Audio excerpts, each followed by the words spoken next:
Olá, vamos continuar aqui. Eu gravei o vídeo a respeito por que Paulo disse para não comer a ceia do Senhor. Agora eu quero emendar já esse vídeo aqui ficou para ontem, e esse aqui já vai emendar para hoje, e eu vou voltar a ler novamente 1 Coríntios, do capítulo 11, do 17 ao 33. Agora eu vou fazer uma leitura direta, que o que eu quero é estar no versículo 20 e no versículo 33.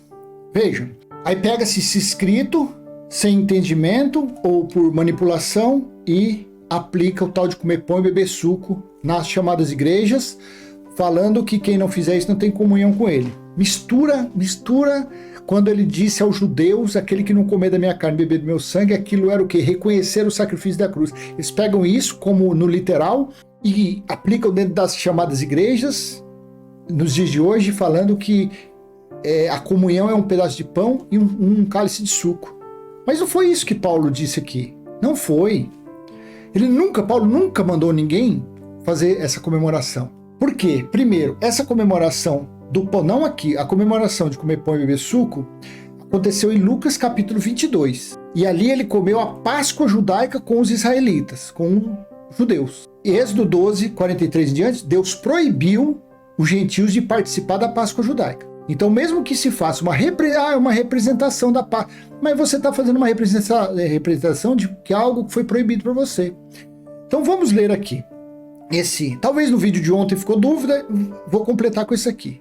Vamos ler. Estou utilizando o texto da Almeida, século 21, no versículo 17 de 1 Coríntios 11. Entretanto, não vos elogio nessa instrução que vos dou agora, pois as vossas reuniões causam mais mal do que bem.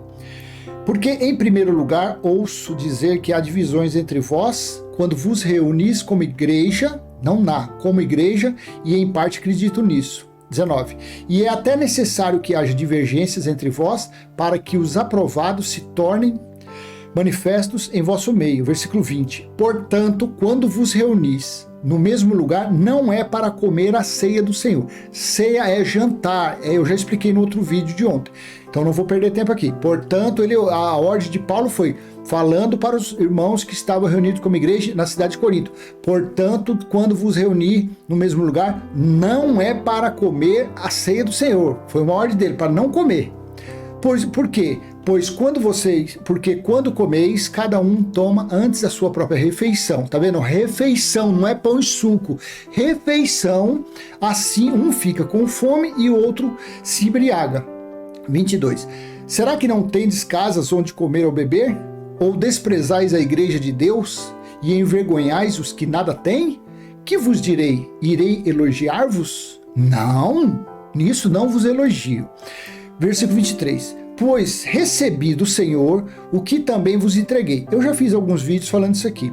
Isso daqui, vamos colocar neste vídeo como não foi acrescentado. Vamos falar que não foi. Mas Paulo nunca teve um encontro antes da estrada de Damasco. Na estrada de Damasco foi com o Espírito. Ele não acompanhou lá em Lucas 22, quando Jesus e os 12 discípulos estavam em volta daquela mesa comendo a Páscoa judaica. Paulo não aprendeu nada, porque Paulo não andava com Jesus, não andava com os discípulos, não tinha nada a ver. Mas tudo bem, está escrito aqui, então vamos. Pois recebi do Senhor o que também vos entreguei. O Senhor Jesus, na noite que foi traído, tomou o pão, 24, e depois de ter dado graças, o partiu e disse, isto é o meu corpo que é dado por vós, fazei isto em memória de mim. Isso ele falou para os discípulos lá, porque em memória de mim era em memória de quem estava morto. Porém, no domingo ele ressuscitou, então não precisava mais fazer. Os religiosos ficam aí. Ele já ressuscitou, ele já veio no ano 70 como juiz e julgou os israelitas, ele estabeleceu a Nova Jerusalém, o tabernáculo dentro dos homens, no espírito das pessoas, e a religião está tão atrasada nisso aqui, que espera fazendo isso em memória dele ainda. Memória como se ele estivesse morto. 25. Do mesmo modo, depois de comer, tomou o cálice, dizendo, este cálice é a nova aliança do meu sangue. Fazei isto todas as vezes que beberdes em memória de mim. Então vamos fazer de conta que isso daqui não foi Jesus, porque Jesus não falou isso. Mas vamos dizer que isso aqui, sei lá, algum discípulo falou no ouvido dele. Vamos acreditar nisso. Eu acredito que isso aqui foi um Ctrl-C, Ctrl-V. Mas para dar o entendimento da mensagem, vamos fazer de conta que foi isso aqui. Então ele estava usando esse aqui como exemplo.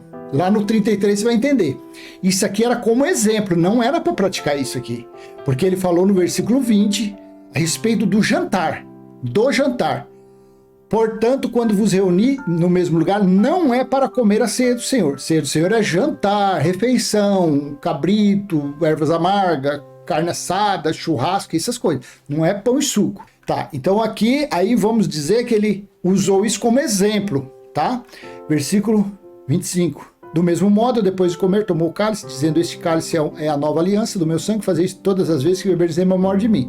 Então aqui, se você ver lá, está exatamente igual, está em Lucas 26. Porque todas as vezes que comerdes desse pão e beberdes do cálice, proclamais a morte do Senhor até que ele venha. Isso aqui não tem cabimento, porque Paulo fala lá em Romanos capítulo 6, versículo 9, que ele não pode morrer mais. Então, mas tudo bem. Então, até que ele venha. Então, porque todas as vezes comerdes desse pão e beber do cálice, proclamais a morte do Senhor até que ele venha. Então, todas as vezes que eles aí comem o pão e bebem suco, eles estão anunciando a morte de quem vive. Estão anunciando a morte até que ele venha. Aguardando, Jesus vai voltar. Tá, 27. Por essa razão, quem comer do pão ou beber do cálice do Senhor de maneira indigna será culpado de pecar contra o corpo e o sangue do Senhor. Para que mais pecado, para que mais transgressão, para que mais profanação, para que mais blasfêmia a religião tem cometido todos os dias? Batizando em água, achando que a água purifica, sendo que o que purificou foi o sangue que verteu da cruz. Buscando obras de Moisés, sendo que ele na cruz ele deu fim às obras de Moisés, o fim da lei foi Cristo. Então, para que pior coisa essa raça faz? 28. Examine, pois, o homem a si mesmo, e dessa forma coma do pão e beba o cálice. Veja, tá aqui está falando, beba. Só que a santa ceia, a ceia lá em cima, que nós vimos, era a refeição, era o jantar. 29. Pois quem come e bebe sem ter consciência do corpo do Senhor, come e bebe para a sua condenação. 30. Por causa disso, há entre vós fracos e doentes, e muitos que já morreram. 31. Mas se julgássemos a nós mesmos, não seríamos condenados. 32. Quando, porém, somos julgados pelo Senhor, somos corrigidos para não sermos condenados ao mundo. 33. Portanto, meus irmãos, quando vos reunis para comer a ceia, para comer o jantar, esperai uns pelos outros. Se alguém tiver fome, coma em casa, a fim de não vos reunirdes para condenação. Quanto às demais coisas, eu vos instruirei quando vos visitar. Então vamos colocar que versículo 23 e 24, fazer em memória de mim, vamos lá que ele ouviu de alguém e tal, e ele falou que ouviu do Senhor. Só que Paulo chega aqui no final e dá o exemplo. Como ele falou lá no versículo 20, que não era para, quando ele estivesse reunido, não comer, não jantar, não ceiar, porque quando eles faziam isso, um comia mais que o outro, um bebia mais que o outro, ficava bêbado, então não era para fazer isso. Você vê que não casa o comer pão e beber o suco. Em outros versículos que tem aqui, você vê que alguns versículos tendenciosos. Mas no 33 ele fala, quando juntar, então ele usou isso como exemplo, que na noite que foi traído, Jesus estava lá, deu um pedacinho de pão para cada um, de uma forma sinfônica, de uma forma unida, tipo uma ordem unida, todo mundo marchando igual, e depois o suquinho, aí todo mundo pegou e fez isso. Então foi um exemplo. Por quê? Portanto, meus irmãos, aqui está a resposta de todo esse contexto.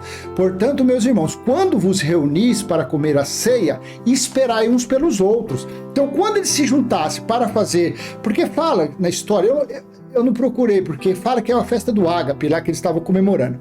Mas então aqui, quando eles se juntassem, Paulo aqui estava orientando, quando eles se juntassem para jantar, para ceiar. O que é ceiar? É comer, jantar depois das 18 horas. Isso é ceiar, é na parte da noite. Então, quando eles se juntassem para comer a refeição da noite, era para todo mundo sentar, pegar ali seu arroz, seu feijão, sua farofinha, sua pimenta malagueta, seu cuscuz com ovo, e todo mundo juntinho fazer ali uma oração, fazer ali um agradecimento, e todo mundo comer junto. Por quê? De uma forma unida. Então, a comida ia ser suficiente para todos. Ninguém ia comer mais que ninguém, ninguém ia beber mais que ninguém. Todo mundo ia se satisfazer no mesmo nível. É isso aqui. Para esse entendimento, está no versículo 30.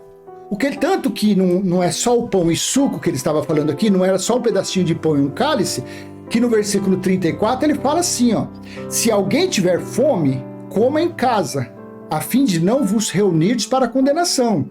Então você vê que era comida com fartura, não era apenas igual se comemora no domingo aí, primeiro, segundo domingo aí, um pedacinho de pão, um suquinho, não, isso não tem nada a ver.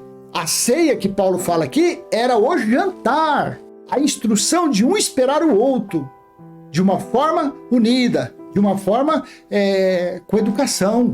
Porque se alguém fizesse isso aqui, ó, voltando aqui em cima, aqui, ó, porque Paulo fala assim, portanto, quando vos reunirem no mesmo lugar, não, olha aqui, não é para comer a ceia do Senhor. Aí ele fala aqui, ó, pois quando comeis, cada um toma antes a sua própria refeição. Tá vendo que é refeição, ceia é refeição? Assim um fica com fome e outro se embriaga. Foi isso daqui. Aí a religião pega isso daqui, aplica como uma doutrina, como um mandamento, como um preceito, e as pessoas ficam nesse engano há séculos. Há séculos. Cadê Lutero? Onde Lutero estava que não conseguiu identificar isso? Onde estava João Calvino que não identificou isso? Onde estava o Constantino que não identificou? Claro que eles não querem identificar isso, porque isso daqui é cerimônia que aprisiona a pessoa. A pessoa fica num estado de temor, porque ela não aprendeu que diabo não é um ser, ela não aprendeu que Satanás não é um ser. Então eles têm medo desses seres criados pela religião. E a forma, eles não aprenderam ainda que já foi estabelecida a Nova Jerusalém, que o próprio Deus está no espírito delas. E ficam atrás do quê? Dessa caducidade de letra. Porque você lendo o contexto, mesmo o Ctrl+C, Ctrl+V do versículo 23 e 24, porque recebi do Senhor, Paulo não recebeu isso aqui do Senhor. Mesmo isso aqui, vamos acreditar que foi lá, de alguma forma, foi colocado aqui, mas aí lá no versículo 33, ele conclui que aquilo ele estava usando, ele estava falando do exemplo, usando o exemplo de Jesus e os discípulos quando fez o partir do pão e distribuiu o cálice de vinho. Foi isso que ele fez. Paulo falou, então tem que ser assim, tem que ser de uma forma organizada. Quando vocês forem ceiar todos juntos, porque os irmãos assim eram lá na igreja primitiva, então um vai esperar o outro, porque foi assim que eles fizeram lá na Páscoa judaica, quando eles comeram a Páscoa judaica lá em Lucas 22, então a mesma forma é hoje. É isso que foi feito, todo o contexto leva a isso, não tem nada a ver de pão e suco aqui, não tem nada a ver. Foi um exemplo para essa finalidade, amém? Então eu deixo a continuação desse vídeo, do outro vídeo que eu gravei, porque Paulo diz para não comer a ceia do Senhor, e esse daqui no caso é a continuação. Então ele usou o exemplo para, quando eles se reunissem para o jantar, para comer a refeição, um esperar o outro. Simplesmente isso. Amém? Graça e paz. Até a próxima. Tchau, tchau.